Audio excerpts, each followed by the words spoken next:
and girls. It's your boys Lockdown. We back, and guess what? Lucky for you guys, because you've listened to it all week long. We're not going to talk about the Super Bowl today.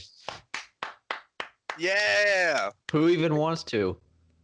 I mean, So let's just Nobody. say that Brian Flores, the Patriots defensive coordinator, put on an extremely impressive performance. Yeah. An awesome game plan. He's also going to the Miami Dolphins, which I'm really happy about. But yeah, great defensive performance by the Patriots. Shut down Sean McVay's offense. Jared Goff looked like a bum. That's about it. Chris, you got anything to say? It was a pretty boring Super Bowl, I would say. I like to see a little more offense, but defensively, that was a great game. If you like defense, Yeah, that was awesome. it was a chess match for the Yeah. majority of the game. It definitely. I mean, it was tight the whole way, so it was good. As in, if it comes down to it being close, but the offenses just couldn't do anything Yeah, except It for was- Julian it was Edelman sloppy. It was a And- very sloppy. yeah. and Julian played really Gronk's well. 87 yards that Zach prophesied. Zach called it. You heard it last week. 87 yards on the freaking dot. You Nailed heard it here. I didn't realize that until Monday, and I texted the boys so fast while I was in class. I could not believe it. I was so happy. Like, I am a prophet of the sports realm. I am sure of this by now, but I'm never going to hit anything like that ever again. Yeah, so kind of a crappy Super Bowl overall. I'm happy with the results, and then a lot of people aren't. I was, glad to see, Tommy Goat get another Super Bowl. And yeah, we are, for the most part. I mean, we got the draft coming up in April and little post off-season talk coming up here and there. But for the most part, we are super stoked to get committed to basketball on this podcast again for the first time since we started this in like September. So that was Back in the to middle of football hoops. season. So we're hooping, and we got a good week of trade deadline and craziness, man. It was really, really, really wild. Not as wild as it could have been, It but could it have was been still very wild. So we're not going to go through every single trade today, but we are just going to kind of pinpoint the highlights and what intrigued us the most out of all the trades and details and our thoughts and opinions. And we're going to get into Anthony Davis later and Kevin Durant and all kinds of basketball talk. So who wants to start off first with the trade deadline? Let's start with the East. Mainly the three top contenders in the East. Sorry, Zach. Now that all the deals have been made, clearly the 76ers, the Raptors, and the Bucks all added huge pieces. The Bucks added Nikola Mirotic. The Sixers added Tobias Harris, which is really, really big for them. And then who else? What was the other one? Marc Gasol is going to Toronto. Yeah, Marc Gasol, 34 years old though, but they didn't really get much back for him. I love that trade. Yeah, I like it. That was a good I one. love that one. The Raptors didn't really give up much, man. No, Like they basically swapped out Valanciunas for Marc Gasol they And they gave gave- up C.J. Miles, DeLon Wright, and a second-round pick as well in like a Nice. couple of for years. 2024. Yeah. So basically, they just lost DeLon Wright, who was pretty nice off the bench. That's pretty much it, though. Yeah. No, I love that trade, man. Yeah. That I don't. he Go. just he adds more defense to that team. Mhm. He's a really good defender, and to pair him with Kyle Lowry and Kawhi Leonard, Mhm. that's a big three right there. I mean, I just think that all around he makes that team a lot better. Yeah. And Serge Ibaka, don't forget about him. Yeah. Serge Ibaka and Marc Gasol front court, that is really good.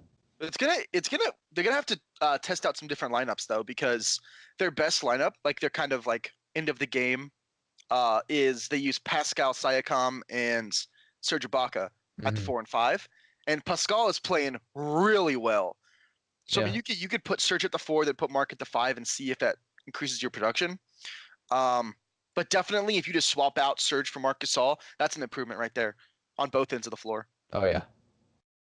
So Yeah, I mean, I see, like the trade as well. I'm excited for Mark too because he's played 11 years for Memphis and Yeah. he hasn't done anything really. I mean, he made the playoffs a couple of years, but he has a chance now to contend and win a title. So Yeah, it's good. that's cool for him. Yeah. Kind of disappointing for Mike Conley.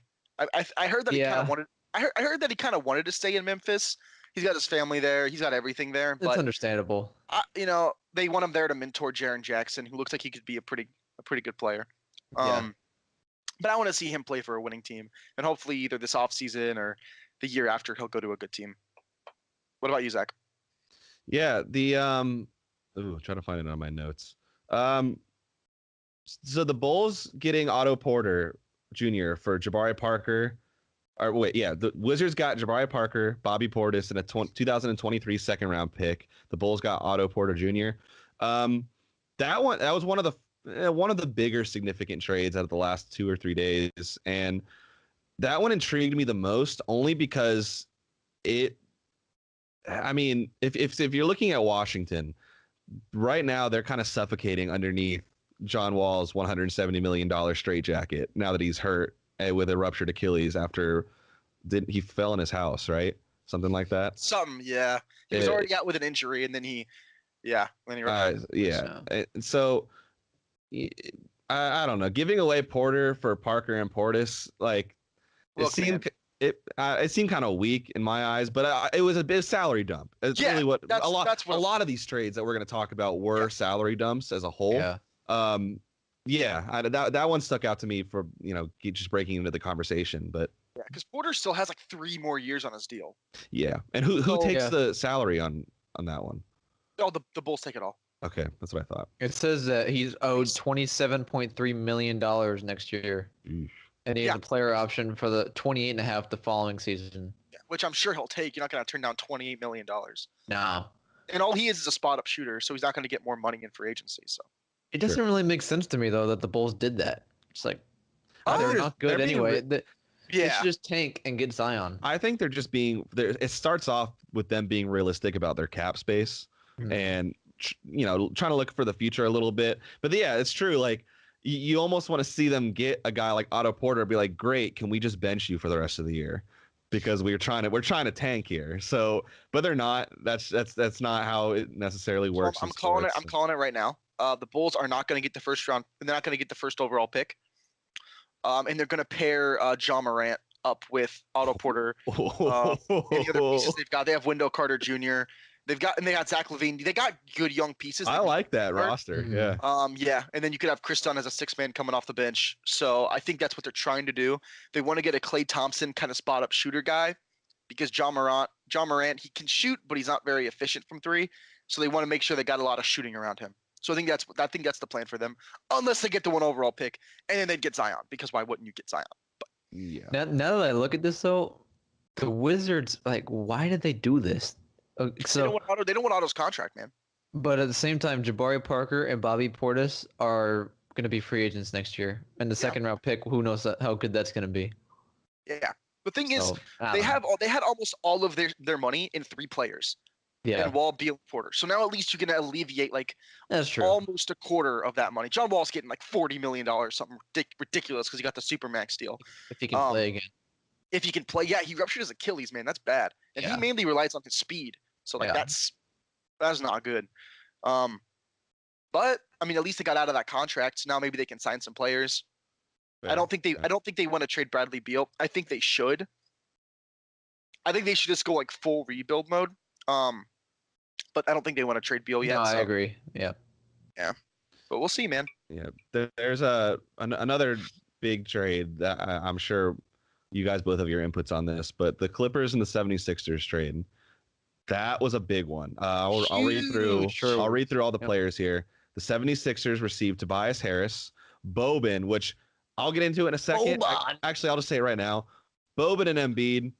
Oh God, that scares me. They kept the best friends together. Have you seen all the memes? Yeah. The Tobias Harris Boban memes, dude. They're best friends. And they got Mike Scott too. I'm about to get into my opinion. They got Mike Scott. Michael Scott is back in Pennsylvania. How are we not talking about this more? That's true. Michael Scott he's in Pennsylvania. Come on. The Clippers received Wilson Chandler, Mike Muscala, Landry Shamet, a protected 2020 first-round pick, an unprotected 2021 first-round pick, a 2021 second-round pick, and a 2023 second-round pick. So that was a really, really big trade. I am going to say my thoughts from the perspective of a Celtics fan, and you guys can say it as a unbiased or in low-key biased 76ers fan. I don't know what your thoughts are. There's a lot after this. Yeah. My optimism my douchebag optimism says LOL, but do you remember when Jimmy Butler was supposed to vault the Sixers past Boston? That is my optimism speaking, saying it's okay. We got this.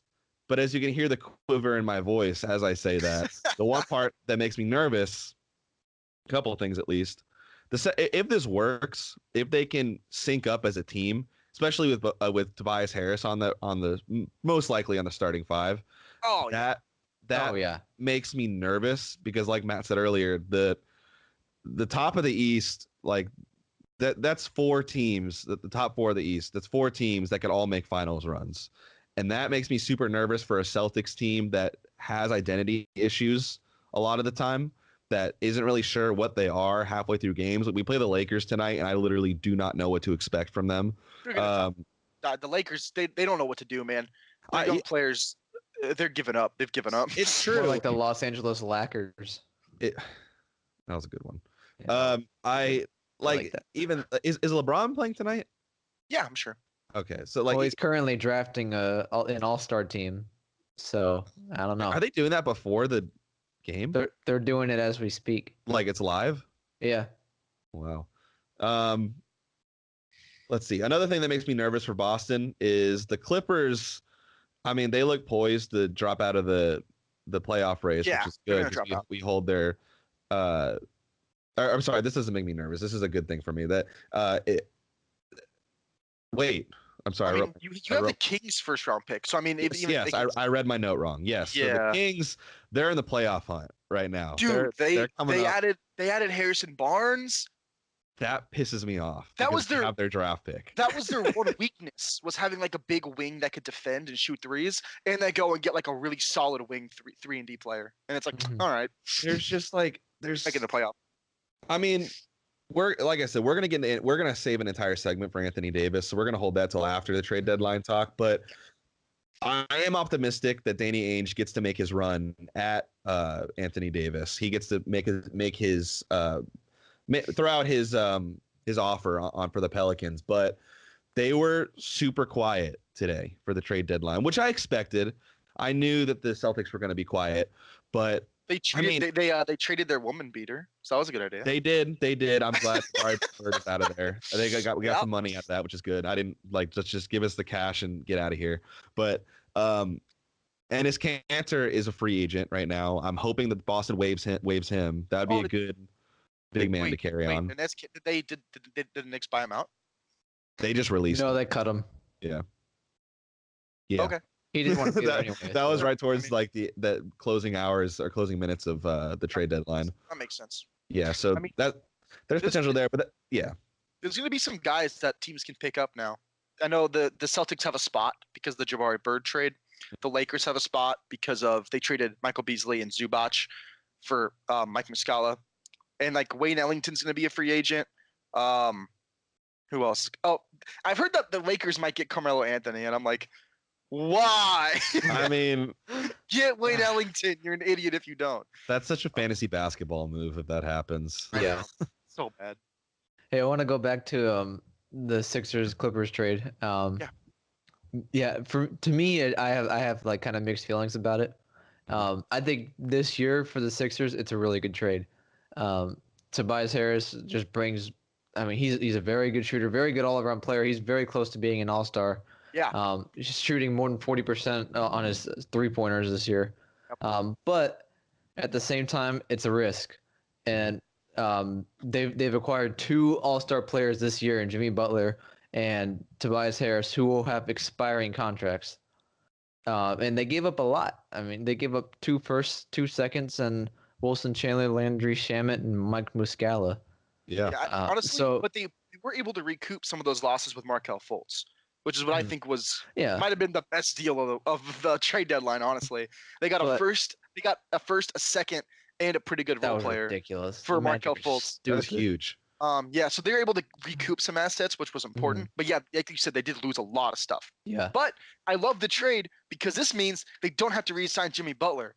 No. They're saying they're going to re-sign all 4 players, but I bet you that's just because they want to keep them all happy. I almost think they shouldn't even sign Jimmy Butler back. I don't think they're going to. Honestly, I think that's why they did this deal. Agreed. Yeah. Was because they're gonna be like, We're going to take care of all of our guys. Tobias Harris, max contract. Jimmy Butler, yeah, go see what you can get, bud. Like at the end of the season, that's what's going to happen. I'm convinced. Because you don't want Jimmy with a long-term deal with Ben, two guys who aren't great three-point shooters. Well, Ben doesn't shoot threes, and Jimmy Butler shoots at a low percentage. So, yeah, that don't work. The Sixers are a desirable destination for free agents anyway, so I wouldn't blame. Tobias Harris is probably going to re-sign long-term with them. I wouldn't doubt that. Yeah. But on the other hand, for the Clippers, I like what they did there. You know, Tobias Harris has assets. They gave up a guy who, I mean, they're probably not going to go anywhere this year. They might, if they do, they're going to be an 8 seed and get swept. Yeah, no, they're not going to make the playoffs. But you know, they give away a guy that has an expiring contract, and then they get 2 firsts, 2 seconds, and 3 solid players. I mean, they traded Muscala, and they got 2 good players in return. And now they're going to have cap room to get acquired. Exactly. Well, they're going to cut Beasley, but they're keeping Zubac. So for both sides, I like both trades. Me too. I like it. I think Jerry West did a great job trying to rebuild the Clippers with this move, and I think the Sixers are the favorites in the East, in my opinion. But the Bucks are right there, though, man. Dude, the spacing on that team. Oh my Lord! Everyone can shoot now. It's nuts. Oh my gosh, there's so much shooting. Just wait till playoff time, and now they have another weapon in Mirotic, who's averaging like 16 and 8 this year. Dude, they're already so good before the trade deadline. And schematically, they might be able to beat the Sixers only because they have a lot more shooting. The Sixers got some players, but like the Bucks are like they're like the best 3-point shooting team in the league, right behind the Warriors, and they added like probably the best shooting big men in the NBA. And it's like, all right. Yeah, exactly. I was just gonna say they got Brook Lopez and Nikola Mirotic, the 2 best front court shooters. And how do you stop a big shooting team like that? And then you have Giannis, who could just destroy everybody. He did everything. And now he has more assets for him to do. It'd be like if you give assets to James Harden. He would dominate if he'd share the ball. But I don't know how you stop them. You can't. Like, if you take the center or the power forward out of the paint because you have to, because they can both shoot 3-pointers, who's going to stop Giannis? No small forward in the NBA can stop Giannis. It's impossible. What do? It takes him 3 dribbles to get down court and to dunk the ball. With the Rockets is easy. The 76ers did it before the trade. Corey Brewer shut them down. Mm-hmm. And then he scored like 27 points and they blew him out by like 40 points or something. Yeah. You can stop the Rockets. But like, oh my gosh, this team is good. Now, we don't know how they're going to shoot during the playoffs. They could stop shooting well, and that would mean the end of their playoff run because pretty much they rely on that 3-pointer, just like the Warriors do, honestly. Right. But I mean, yeah, these were big trades for all teams. Yeah. Another what's that? I just wanted to say real quick, if we're still in the East. Yeah, it's the East. This was a big deal because all 3 teams at the top made huge improvements, but Boston. And this is an issue for me because I only saw Kyrie staying with the team if like either they made the finals or like maybe got to Game 7 of the Eastern Conference Finals. They might just be up by round 2 at this point. Like, you know what I mean? Yeah. So yeah, if they lose Kyrie, they're not going to make the deal for Anthony Davis because you're not going to give up all your assets. So they're in a rough spot. That was the whole purpose of getting Kyrie, is to bring in another big name, and Anthony Davis became. I'm sure long term, Danny Ainge was already looking at that, saying we got to put AD and Kyrie together. Yeah. And it's gonna take an act of God to come down and tell Anthony Davis, you know what's best for you. Don't go to LA. Go to Boston. Don't listen to your father. Go away with your father and do what you want to do, which is come to Boston and play with Kyrie. Who did LeBron? I just saw his first 5. Who did he pick for the All-Star? Oh, it was insane. Who was it? Okay, well, Team Giannis is right in front of me. He drafted Steph Curry, Joel Embiid. Oh, and it just went away. I think it was Bron. No, I think LeBron had Kevin Durant, Kyrie Irving, Kawhi Leonard, and James Harden. And Anthony Davis and Klay Thompson. He just got those 2. You didn't draft Dwayne Wade? He did. Of course not. He had his days. Last pick, LeBron got D Wade. Last pick. Oh, ouch. Disrespectful. Yeah. Anyway, Dirk, the very last pick. So we're gonna get a little bit of a AD and Kyrie for the All-Star game, which I actually am gonna watch. I'm kind of excited for the All-Star game this year. But I don't know why, but it's better than the Pro Bowl. That's probably why. Yeah. So there was a trade between an East and a West team, but I want to keep it directed at the East. The Suns and the Heat were engaged in a trade, as I just said. The Suns receive Wayne Ellington and Tyler Johnson. The Heat get Ryan Anderson. Matt, fellow Heat fan, what are your thoughts? Yeah. Yeah, dude, I love the Heat so much. Yeah. It does So, Marlins okay. too. Miami's killing it right now. So here's the thing, right? You get a guy in Tyler Johnson, right? That's like, first of all, the Brooklyn Nets a couple years ago, I'm going to give him like $24 million a year. And I was like, let him go. He's going to make his money. That's great. And the Heat are like, we're going to match it. And I'm like, okay. So that means he's going to be our starting shooting guard. That's fine. I'm cool with that. He can shoot threes. He gets to the rim. He can hit free throws. He plays good defense. I'm cool with that. No. Eric Spoelstra's like, I'm going to start Rodney Magruder. The dude can't shoot. He can't score. He's like a worse version of Andre Roberson. That's all. He sucks. And I'm like, okay. Well, then maybe like he'll be the sixth man. Well, Dwayne Wade's the sixth man. So it doesn't really work that way. And so this team is weird, right? Because when Tyler Johnson gets minutes, he plays well. When Wayne Ellington plays minutes, he plays well. But they're both two guards. So I'm like, okay, maybe you trade one of them. Dwayne Wade retires at the end of the year, and then one of these guys becomes your starting shooting guard. What this move says is they're going to move forward with Rodney Magruder as their starting two guard. And I'm about to explode. Why? I hate this. It says that the Heat were like trying to get out of the tax or something, like they're trying to save money, but they traded their starting two guard. So okay. I don't know. Well, no, Rodney Magruder's starting two guard. Don't get it twisted. Well, Tyler Johnson and Wayne Ellington are better than Rodney Magruder. They're much better than Rodney Magruder. Yeah. But yeah, the thing is, by doing this deal, they save like a total of $5 million, which just barely takes them under the luxury tax. Which is great, I guess. I don't know why you couldn't have traded like James Johnson. He's on contract for 3 more years at like $23 million, and he sucks. God. Like this team is constructed so poorly. And then you add Ryan Anderson. Listen to these bigs that this team has, all right? They got Kelly Olynyk signed for 3 more years. They have Ryan Anderson signed for 2 years.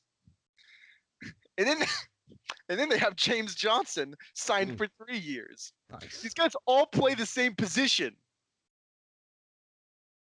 What are you gonna do?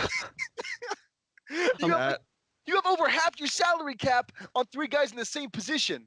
Whoa. That's kind of like if you're doing like a fantasy draft in 2K and you give the controller to like your little brother and you're like, hey, just go ahead. I gotta go to the bathroom and just make the next 3 picks. And he's like, oh, these are cool names, but he doesn't actually look at the position. Right. That's basically what happened here. Uh-huh. Apparently, the starting point guard is Justice Winslow. Yes, Goran Dragic has been out all year, pretty much. Wow. So Justice Winslow starting at the point guard, and he's actually a pretty good point guard. I was really hoping they would trade Goran Dragic because I love Justice at the 1, because then it allows Josh Richardson to always stay on the court, and then they can play with like Derek Jones Jr. and it allows really like unique lineups. But now they traded away 2 of their guards, and they still have Rodney Magruder, who I hate, and then they have like 3 power forwards who all play the same style of game. Oof. I thought Derek Jones was a small forward, and I thought Ryan Anderson was a power forward, because according to ESPN's depth chart, they have them flip-flopped. Well, Derek Jones is kind of like a Draymond Green small ball power forward. Okay. He'll play like in their depth lineup. He'll play power forward because he can shoot and he can dunk and he can play good defense. So. But Ryan Anderson's a small forward. I don't know what that's about. Ryan Anderson's a power forward. Yeah, I was about to say, like, jeez. So they have Dwayne Wade and Dion Waiters too at shooting guard. So when they're healthy. So that's the thing, right? Is that now next year, Dwayne Wade will be retired. He's gone. Yeah. Dion Waiters hopefully will be the starting shooting guard. That's the hope. He'll come. He just came off a really, really nasty injury. He just came back. Yeah. The hope is that next year he's going to be fully healthy. When he was fully healthy last year, he was playing really, really well. So that's the hope. You put Justice at the 1. Maybe you can trade Gordon's contract. Dion Waiters. Josh Richardson, Derek Jones, Hassan, maybe trade Hassan. I hate his contract. He's making like 20 million. Oh my gosh, this team's a mess. You know they have the highest salary cap in all of basketball. Really? Wow. Part of the reason is because they still owe Chris Bosh like $24 million. But still, and after this year, Chris Bosh finally comes off the books. I'm so happy because all of his contract was guaranteed, and then he had that sickness, so he was still getting paid upwards of this year. I think they're retiring his number too, right? Yep, and they're retiring his number. I'm happy about that. Nice. I hope him, Dwayne, and LeBron all get their number retired in like one section of the arena. That'd be cool. But 2021, man, I'm hoping. I'm waiting for 2021 for the Miami Heat. Yay! Yeah. Yeah. Any other East teams you guys want to talk about? The Magic. Ooh, getting Fultz. Didn't Obama get hurt? He did get hurt. Yeah. That's a real shame for them. But I don't know what in the Magic's mind Well, look, for getting Fultz. look, Jonathan Simmons wasn't really in their. It wasn't really in their lineup. The first and the second round pick are probably going to be around like 28, 32. That's like a safe bet because it's OKC's first round pick and then Cleveland second round. Those aren't terrible picks. Those are like 2 mid draft picks. So like it's okay. But listen, Markelle Fultz got picked number 1 overall, so he's got some potential. So I'm just waiting for him to shoot a regular free throw and not double pump fake. We'll see though. He's going to be on a horrible It's a team. risk, but It's a huge risk, but he's going to be on a horrible team now, which means he doesn't have to worry about missing some shots. He can miss. he has a chance. He has an opportunity. Yeah. We'll see what happens. Yeah. I just wouldn't do it. I mean, same. Fair. You're a bad team, and then you trade away like your only first round pick. Like what? Yeah, exactly. It's Doesn't for make sense. Markelle Fultz. Jeez. Good old Fultz. Let's talk about this. We're gonna jump out of it. Zach, you want to talk about any other East teams? Or are you good? No, I'm good. I did want to bring. I had a question for you guys. So the Mavericks and the Kings had a trade. Mavericks got Justin Jackson and Zach Randolph, who he got released, right, by the Mavs. Did he? After? Get waived. Why would they waive Zach Randolph? I don't know. He's on a But 1-year deal and he sucks. That is yes. That to keep it short, yes, that's not the question I had. So yes. The Kings got Harrison Barnes. The interesting thing about this Harrison Barnes trade was he was traded mid-game, like literally in the middle of the game. He got traded. There can be a lot of talk.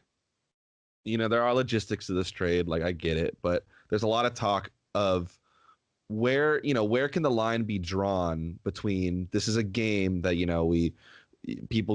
these guys grew up wanting to be these superstars of the NBA and they're living out their dreams, but it's also a business, so like when you see this happen, when you see Harrison Barnes getting traded mid-game and coming off the court to find out he's no longer a part of this team and he's going to Dallas, he's going to Sacramento. Yep. What are your thoughts on that? Where do you think the line is drawn between this is a business and this is a sport, guys?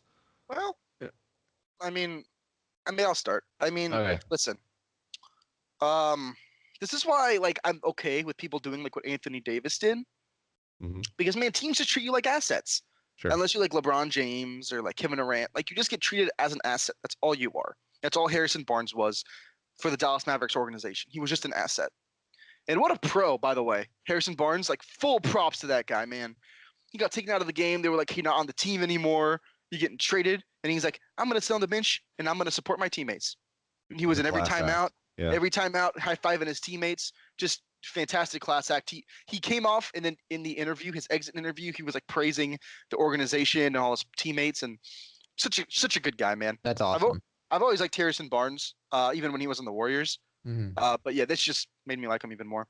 But I mean, again, that's like I was saying. I'm okay with it because players now have their own freedom. They can be like, hey, I want to trade. I don't want to be here anymore. You know what I mean? Sure. So it kind of sucks that they did it in the middle of a game. But I don't know. I don't feel too strongly against it. It was a jerk move, but organizations has proved time and time again they are jerks, and they'll do whatever they want to succeed. Yeah. Kind of like Celtics lying to the Cavs about Isaiah Thomas's injuries. I was just about to bring that up. Yeah. Yeah, that was a dick move. Yeah, but they ended up getting a lot of assets out of it. So. Yeah. So Sometimes it's what it takes. Now it can hurt your reputation in the league, which is what people have been talking about past couple weeks with the Celtics. I don't know if that's really even true, to be honest, but people have brought it up. So I think if start talking about that, if you're looking at a guy like Danny Ainge in the Boston Celtics front office, that they do whatever possible to make the move.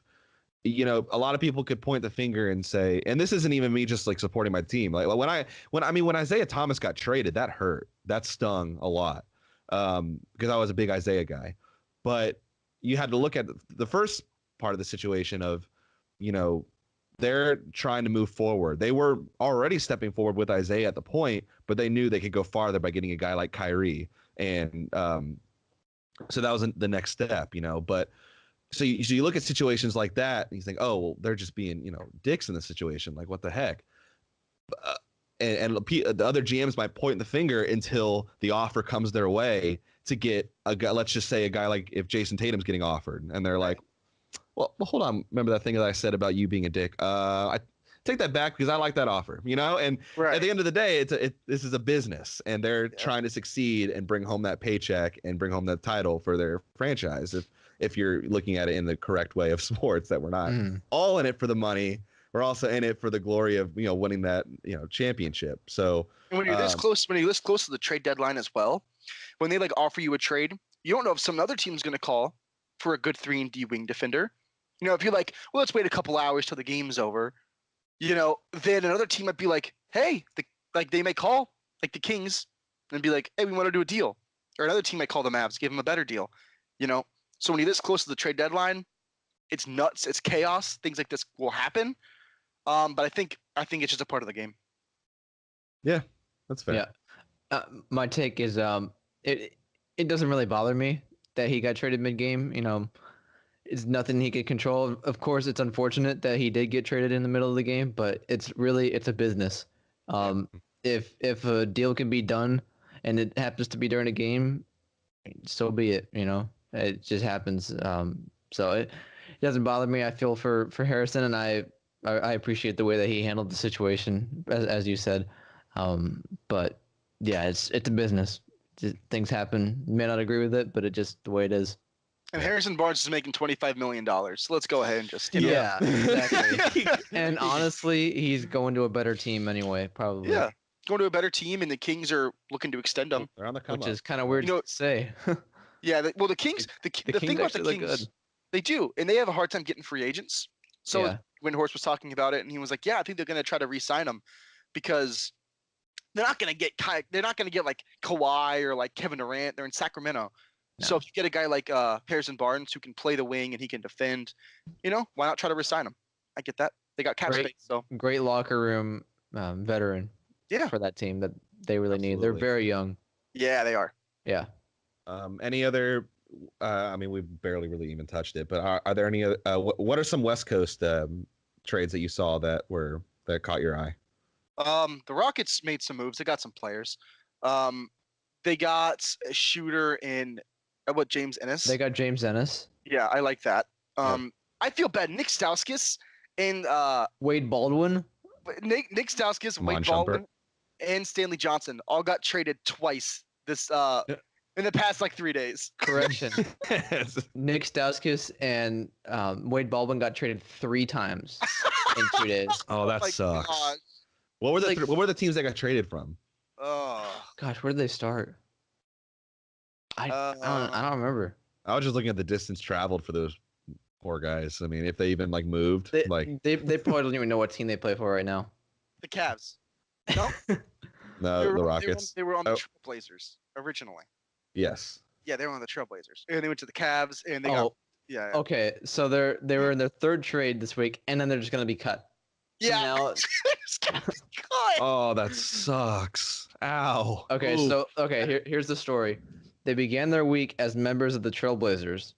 Then they were traded to Cleveland. Then Cleveland traded them to Houston. And then Houston traded them to Indy. And now they're going to get cut. What the hell? That sucks. That sucks. So they were on 4 teams in a span of 2 or 3 days, and now they're gonna sign with somebody else. Ooh, Those poor guys. Can you just actually say that the Cavaliers actually made a good trade? I can't believe what I'm seeing right now. about time. Yeah. They got a 2019 first round pick from the Rockets. It won't be a great pick, but it's a first round pick. They got Marquise Chris, who I believe if you give him an actual role and you let him play, he can be pretty good. Yeah. And then the Kings got Alec Burks, who is, a solid 2 guard off the bench. I don't mind that at all. They need bench depth, and I think he's going to help them a little bit. Yeah. Did you know the Cavaliers have acquired 8 draft picks this season alone? Dang. Yeah. Oh my lord. They've been in garage sale mode all season. Yeah. Tell you what though, Nick Stauskas and Wade Baldwin ought to just see if they can make it on every team in the NBA. Might as well just see if they can get 32 teams. I mean, They already made 4 or 5. I mean, I get why Nick Stauskas was traded because Trailblazers got Rodney Hood, who's just like a better version of Nick Stauskas. So like I get that, but the dude can shoot. Like, it's not like he's garbage. He's only 25, and Wade Baldwin's 22. So I mean, Wade Baldwin still has some potential in him, but I mean, Nick can shoot. Like, I don't know. So he's 25 and he's played for like 8 teams already. Yeah, I know. Played in quotes. And then let's see. That was pretty weird. That's crazy. The Kings finally gave up on Scala Bissiere, which is funny. For Caleb Swanigan. Yeah. They finally gave up on him, which is fine with me. Yeah. Yeah. The West didn't have too many other than the Clippers and the Clippers deal, really. No, it was all the East for the most part. I just realized this happened because it was I think it was the first trade of the day. The Pelicans got Markieff Morris. Why am I excited about that? I'll tell you why. All right. I think it is destiny. It is fate for the Morris brothers to be together on the same team again. In some way, shape, or form, whether it's in New Orleans or it's in Boston, the homies are going to be on the same team by next season because of Anthony Davis. One of the two are going to happen.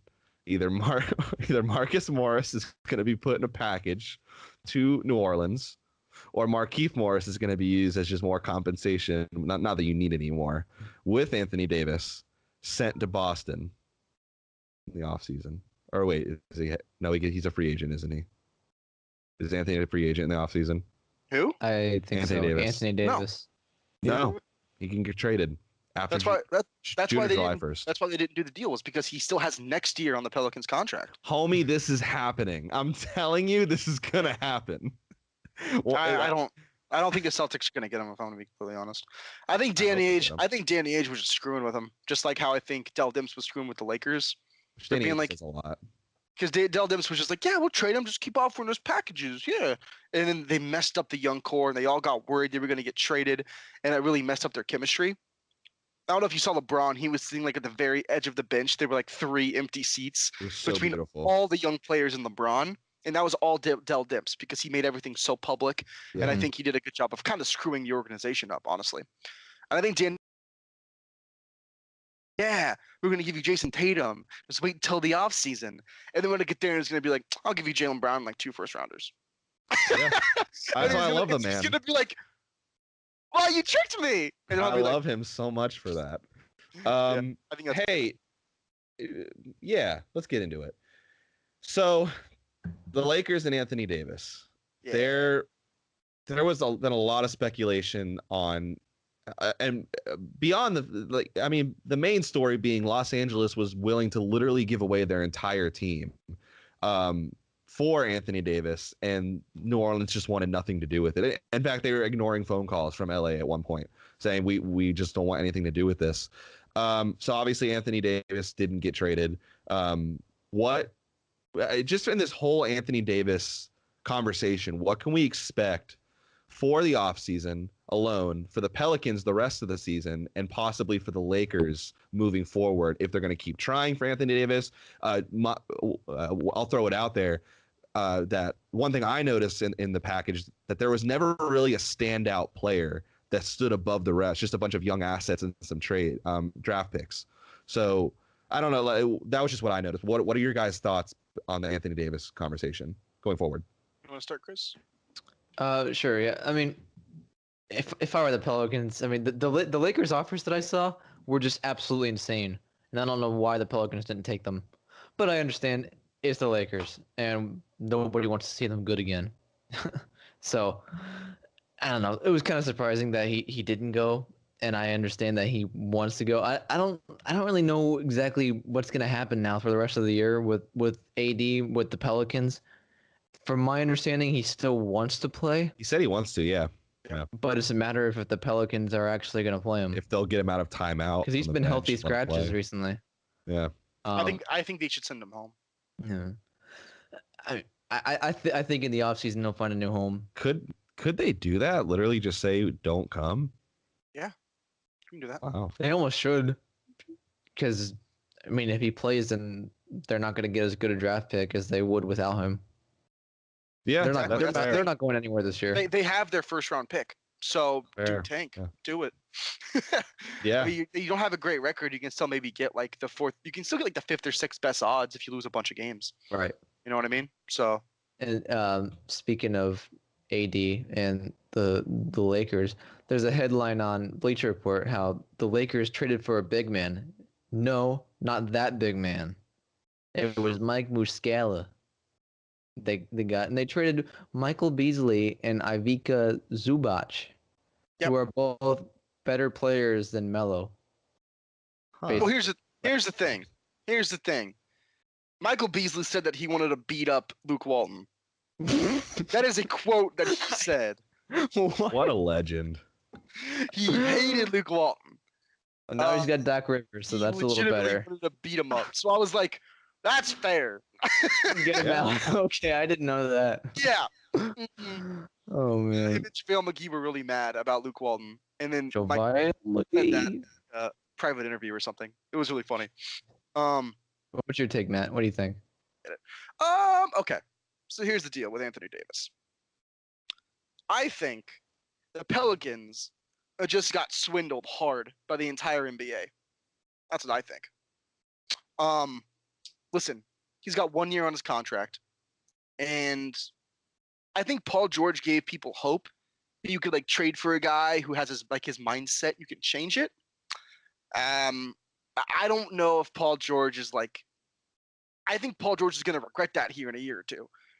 Once he plays with Russell Westbrook for about 4 years, and he's like, "Oh, this sucks. I hate this. I thought I would like this more than I do." And I don't think that's going to be the norm.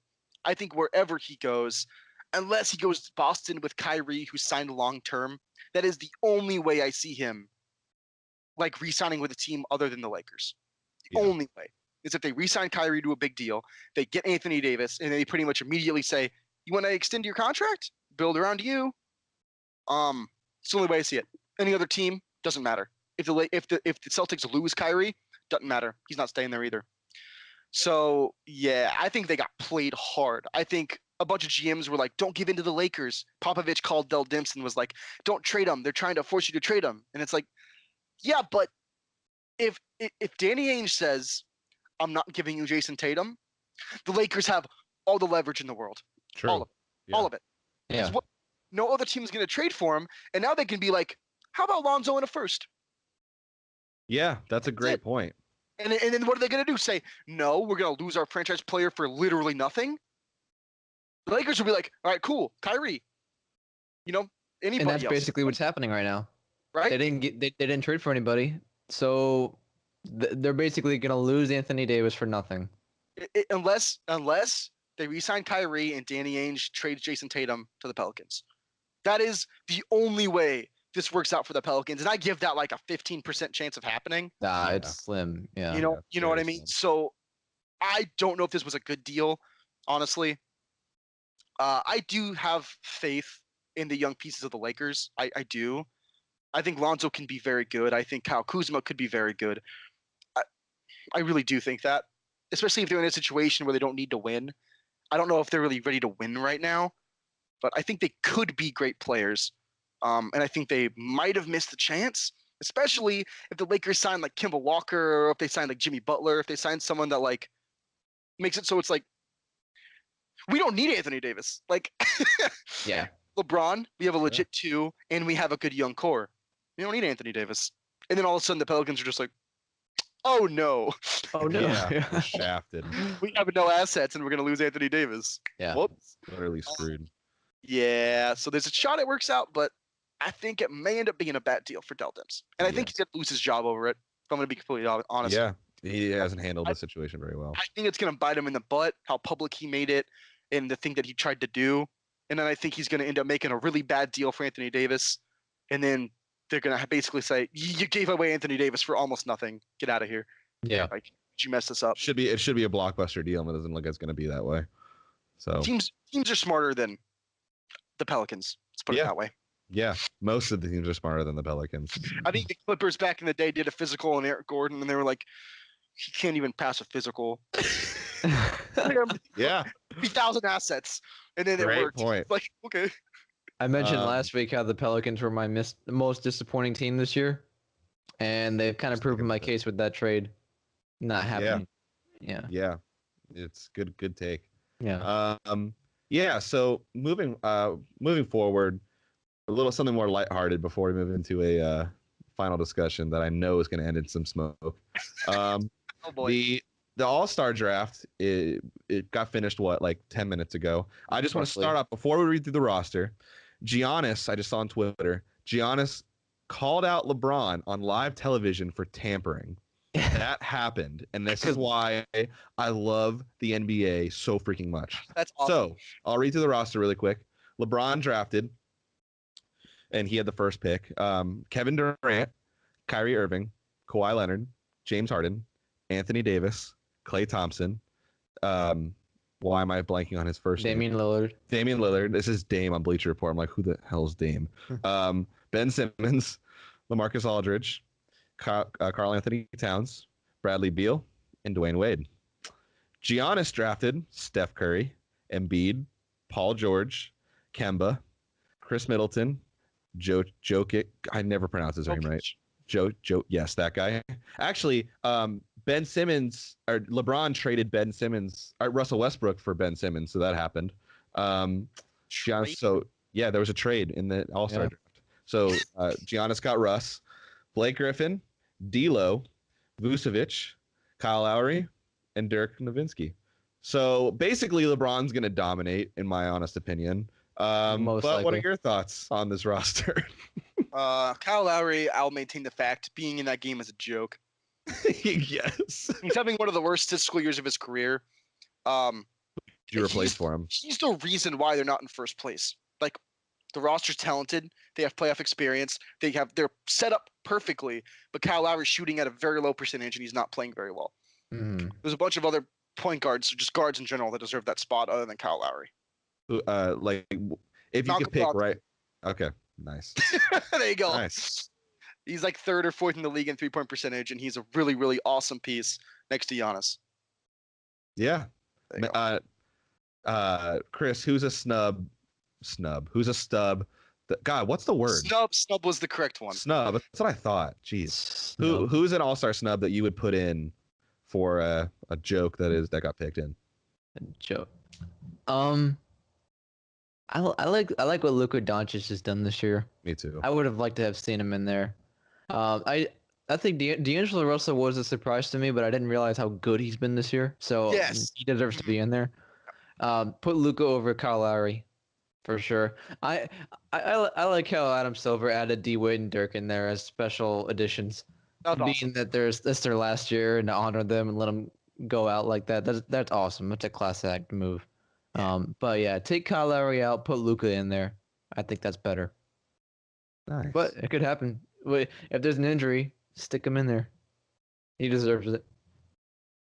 Dude's only 19, and he's just balling out there. Nice.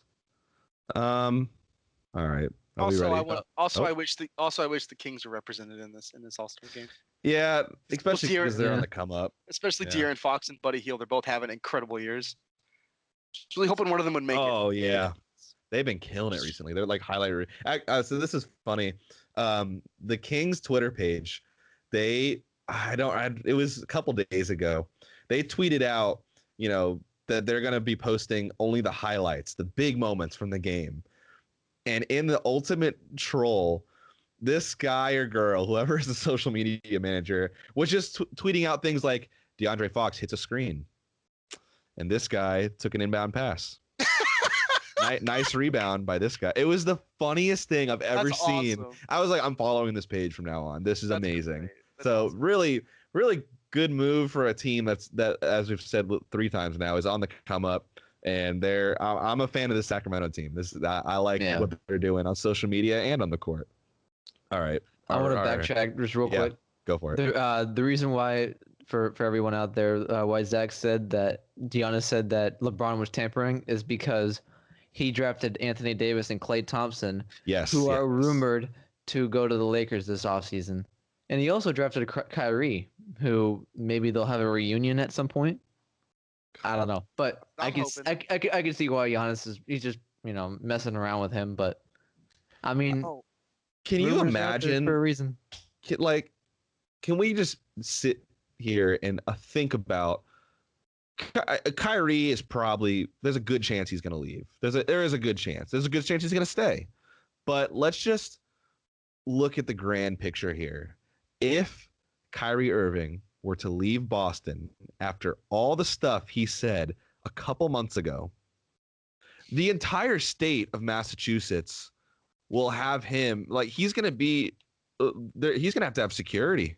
Yeah, I know. He's going to have people. That will be I will be on this boat too, but that will be the ultimate backstabbing move on a franchise, saying, "I can't wait to work with Gordon." And Gordon Hayward has been struggling, but he's going to get better. And we're looking into the future here. We're looking into future moves. Oh, Bronny wants me back. Let's do this thing, man. And not only how can you trust him as a player committing to a team after that? And honestly, I look at LeBron look, props to you, bro, that you could even just be like, I'm LeBron James. And they're like, you're right. Let's do this. I would be so distraught to watch. I mean, go ahead, Matt. Go ahead. Listen. What this comes down to with Kyrie, real quick. It's a lot harder to be a leader than he thought. It is. When you lead a team that wins 20 games in Cleveland, it's a little different than trying to lead a playoff, contender. A lot different. Yeah. And I think he underestimated, because that was at the beginning of the year. I think he underestimated how hard that was going to be. And then I think he got halfway through the season and he was just like, I don't like this. This was a lot more fun when LeBron was doing all this nonsense. Now he's just putting up 30 points a game. So that's my opinion about that. Yeah, I agree with you on before we go into the final segment, I just want to continue my weekly Destroy the Detroit Pistons segment. Ooh, that I'm going to start doing every week. I love it so much. They made one deal during this trade deadline. They made one deal. They made 2, actually. Oh, they got rid of Stanley Johnson. They traded Reggie Bullock and Stanley Johnson. Yes. They traded Reggie Bullock, who is their 3rd best player. Not Reggie Jackson. Reggie Bullock. And they got Svi guy. Vuki from Lakers, who's like a rookie who got drafted in the 2nd round or something. And then they let go Stanley Johnson, which I think was a good idea. Dude was garbage. But they didn't really get anything.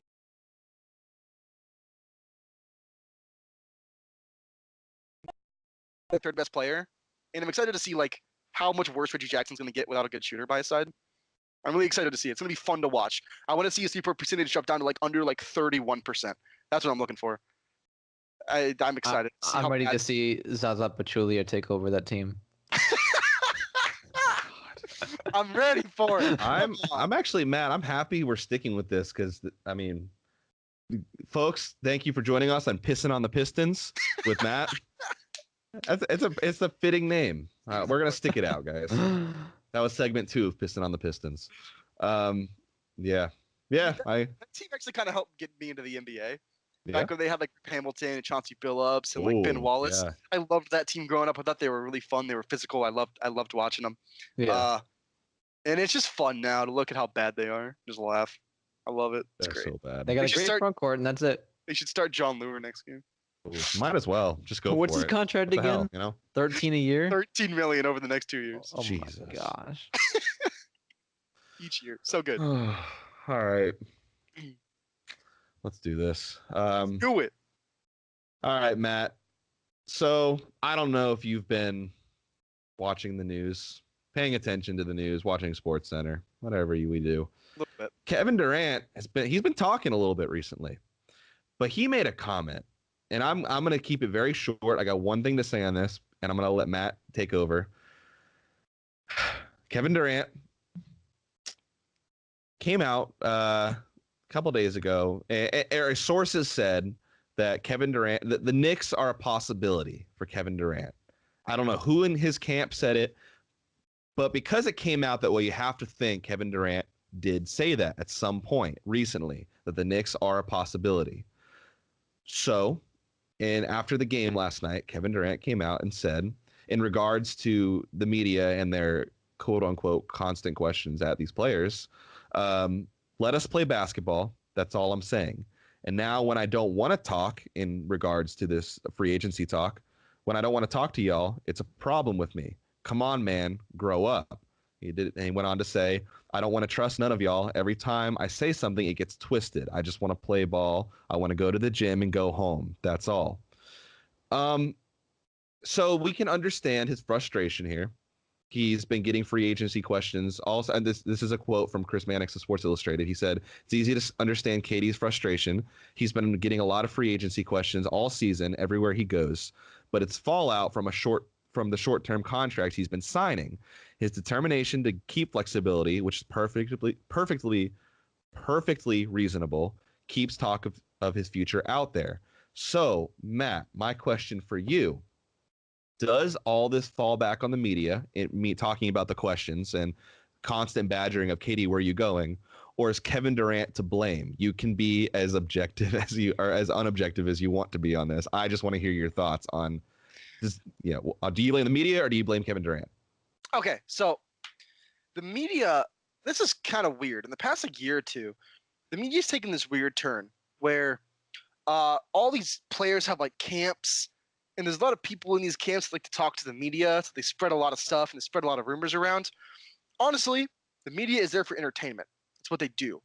Do you think Skip Bayless actually knows about basketball? You're an idiot. Of course not. Stephen A. Smith just sits there and yells all day. You know what I mean? They don't actually know what they're talking about, right?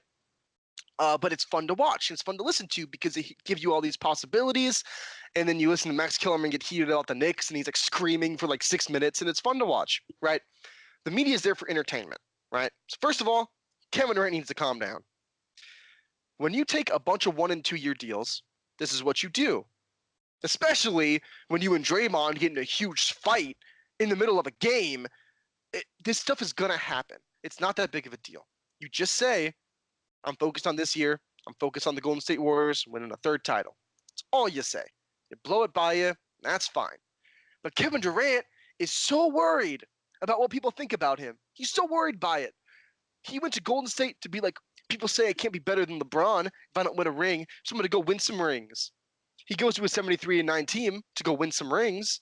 And then people say, well, I mean, those rings don't really mean anything because you went to the Warriors. Like, it doesn't mean anything. And now he's like, the media is unfair. And it's like, who cares, dude? Man up. Who cares if you think the media is unfair? Who cares? It doesn't matter. You're making how much money to play a game? Exactly. It's ridiculous. Just because he gets asked these questions doesn't mean he needs to give it any, you know what I mean? Doesn't mean he needs to give it any time of day. In fact, if he just shoots it down, then it actually will help him and his team. If he's just like, yo, I'm not going to talk about it. Like, I'm here, and I'm focused on our team right now, and we're going to win a championship, right? That's all you have to say. Kevin Durant's to blame here. He constantly signed 1 year deals, and somebody from his camp is also to blame because they're leaking stuff. Yeah. You know, you never know who it is. All these guys have camps now, which is weird. Mhm. I guess they make so much money that like they can, but like a little weird. So, well, with all that being said, you know, we're not going to have a history lesson here, but the media in sports is brought up. You know, without the media, we're just watching guys play basketball and going up and down the court, and that's it. We just watch them on TV. Exactly. The media comes in to, you know, bring some bring more flesh into their characters. You know, say, oh, these are, this is what, if they're good media personnel, that they aren't there just to rash on them and bring them down, but that they're to get questions answered and say, hey, Kevin, you mentioned something about the Knicks, and everybody's already thinking about it. So I'm going to be in this, forgot his name, but the guy who brought it up, he, said, I'm going to bring it up and let's talk about it since you brought it up. And this, not even just with Kevin Durant, but there's a lot of other athletes that the finger can be pointed at this for. Mm-hmm. Now, with that being said, sure, the media can be to blame at times, for being too brash. And we're not talking about your first takes or your undisputed, your talk shows here. And we're talking about journalists that are at the press conferences asking the questions in this case. Sure, there might be to blame sometimes. If we remember John Jones's press conference before his UFC fight against who did he beat? Gustafsson. He homie was on roids. He's been on roids recently for performance enhancing drugs, and this has been a topic that we have known about for a very long time because he's constantly been tested positive for it. And he comes out and just trashes the poor journalist that just wants to know the answers. I think that's the one downside of being in the spotlight. And this could go for musicians. This could go for actors and actresses. Just the spotlight of Hollywood and in sports, especially with a team like Golden State, who's been big for so many years now. That this is the downside of having the spotlight, and the question needs to be asked: can you handle it before being brought into the spotlight? But if you look at a guy like Kevin Durant, he was raised as like the hometown hero. He was raised as like from a small market, and then you bring him into a big market, and then we're a little bit surprised that he can't handle it. And we're kind of being, as Matt said, we're like he's completely to blame for this. I'm not surprised at all he can't handle it. Kevin Durant was the fakest nice guy in OKC. Listen, I don't mean to toot my own horn, but I like to think I'm a pretty good judge of character. Yeah. So Kevin Durant was like being all goody-goody, being all nice, and I was like, he's not that. The dude is a dick. Everybody's gonna know it. I know it's true. And then I had a friend, Michael, who was just like, Kevin Durant's the nicest guy in the NBA. And I was like, you're an idiot. He's the worst guy in the NBA. And then he finally, one of his last years in OKC, he was basically like, I'm going to start being who I really am. And I was like, Matt, didn't you predict that John Jones isn't actually a good guy back when he first came? That's another. 2011 or 2010, 9 years ago. When he first came out, I saw him walk, and I was like, this dude's a dick. I was like, this dude's not a good person. This is the type of guy that's going to hit you with his car and run away with a bunch of cocaine. This is the good type of guy that's going to do that. Yeah. And he did it. Props to you, Matt, on being able to judge the character of these guys. I don't know. It's just luck. I dislike guys, and sometimes it comes true. But honestly, he's done everything in his power to be like an antagonist in the basketball world. Everything in his power. And then he hates it when people call him that. You know what I mean? Yeah. That'd be it's like a real life Darth Vader situation, and he'd get all pouty and all cry, all sad when someone called him a bad guy, and it's like, you're an idiot. What? You lied to OKC multiple times. You lied to the front office. You lied to players in the league, and then you jump on a 73-9 team. What do you expect to happen? I wish people would just be honest in the sports world. Yeah. I often think about what if players are just people got asked them a question and they were just like, man, I'm just gonna be honest with you. Let's have an actual interview right now. Let's do it. That'd be great. That'd be so much better TV. That'd be great. I'd love it. I think that the maybe one of the reasons we don't get, and to flip it a little bit, maybe the conversation of why we don't get a lot of interviews like that is because you have to look at the people who are conducting the interviews. A lot of the times when there are guys from Barstool Sports, Jared Carrabis from the Red Sox, he has relationships with the players in the Red Sox, and they come to him as friends, and they talk to him. The interviews for Section 10 podcasts that they do are genuine. He got JD Martinez to say, I can't wait to beat the Yankees before the postseason, because that was a genuine interview. But then you get you get your I can't think of any names off the top of my head, but your you average get your average beat reporter who just wants a yeah, headline. that are just there to get the interview, get the word out, and go home. So maybe that's why we don't get a lot of the honesty. Because if someone walked up to you and be like, "Hey, what are your plans for the future?" Be like, "Whoa, well, I mean, I don't know. But I know what I say is going to go out to millions of people. Right. So I'm gonna bullshit the words a little bit, and I'm gonna conduct it here and there. But I'm not gonna give you the whole truth. And I'm sure someone from my camp nowadays is gonna release half of the truth. That's not all the truth. So you know what? This is going back to what we said earlier.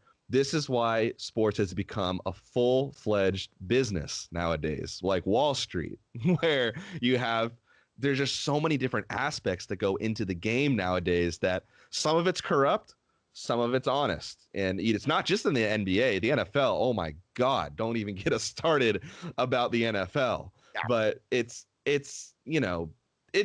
sports nowadays, and we can complain and whine all about it, but you know what? Every good movie needs a bad guy.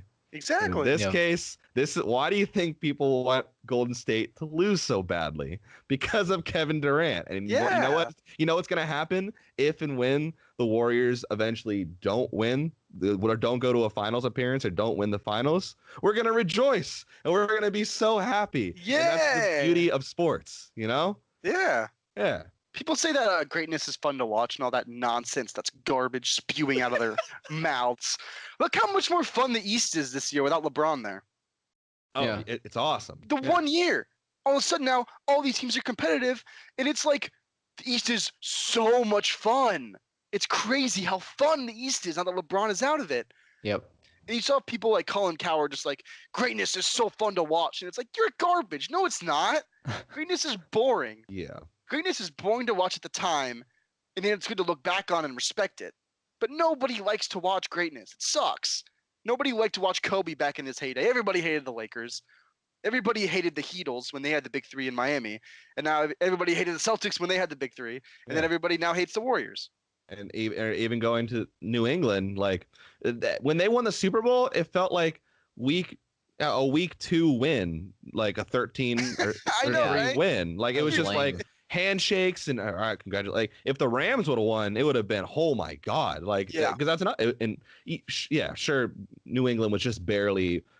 They had the betting lines just over by just a little bit. I think it was like 2, but still, that would have been an upset if LA would have won. Nobody expected LA to actually win.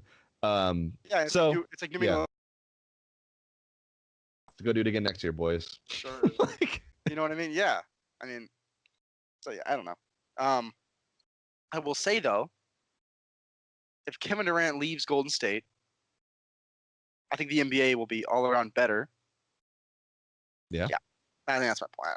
I also wanted to transition about how I think the NBA is rigged, but I want to go on. Yeah, Chris, what's up? For KD, I feel like if LeBron was in his situation and the media was asking him questions about this, he'd just be like, "Shut up, I'm not answering your questions." I know exactly. Yeah, literally. He'd just be a man and just be like, "I'm not answering your questions. We're moving on." Yeah. And also another solution, maybe Kevin Durant should try to sign long term. Maybe. Right. That would. And then he wouldn't have those questions. Right.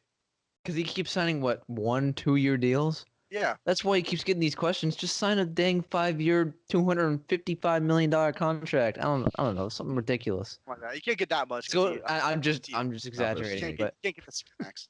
no, but Unfortunately. yeah, just sign long term, and then you don't have to worry about it, or just say, "Shut up, I'm not gonna talk to you. I'm not gonna answer your questions about free agency." He's what was that? The ladder. Yeah. Right. Exactly. I agree. So Matt, the NBA is rigged. A little bit, yeah. Listen, man, I'm not a big conspiracy theory guy, but just hear me out for like 2 seconds before we end the show. Okay. Scottie Pippen on Get Up just explains in detail how to stop James Harden. He has 1, 2, 3, 4 bullet points. This is how you stop him in the Rockets. The next game, Brett Brown has Corey Brewer do all 4 steps.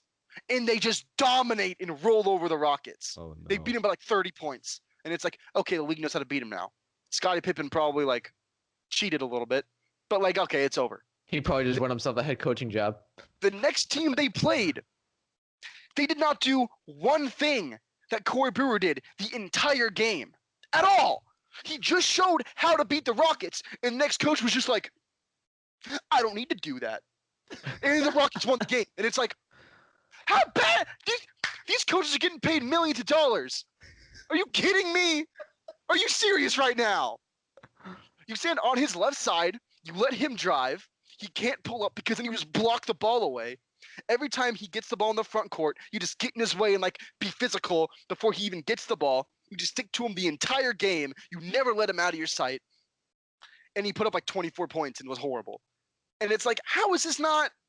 They played the Raptors and Kawhi Leonard he did not touch him before the half court line one time the whole game. And I was like, what? What? You're a giant wing who's supposed to be able to play defense, and you just let James Harden do whatever he wants. Good job.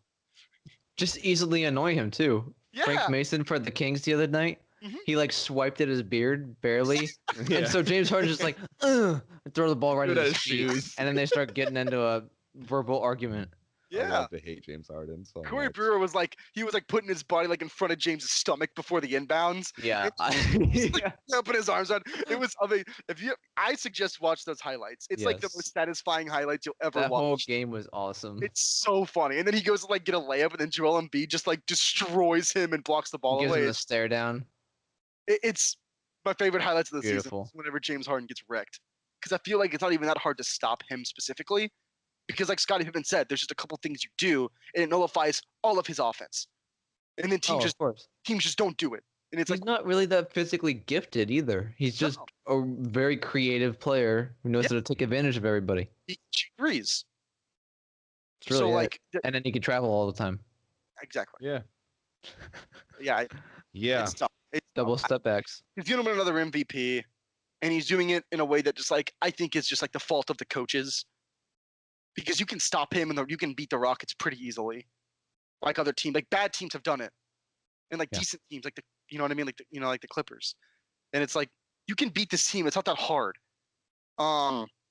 but coaches just don't do it, and I don't get it. I just don't get it. Like they played the Hawks one game and Taurean Prince just like didn't guard him, and I was like, what is happening? I remember that game. Why is Trae Young on James? What am I watching?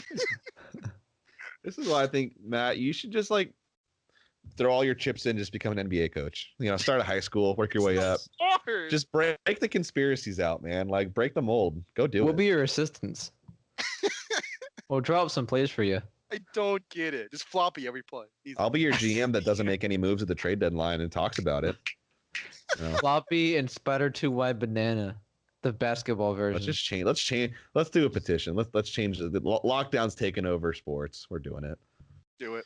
Speaking of taking over, you know, we're on a lot of outlets. Did you know that?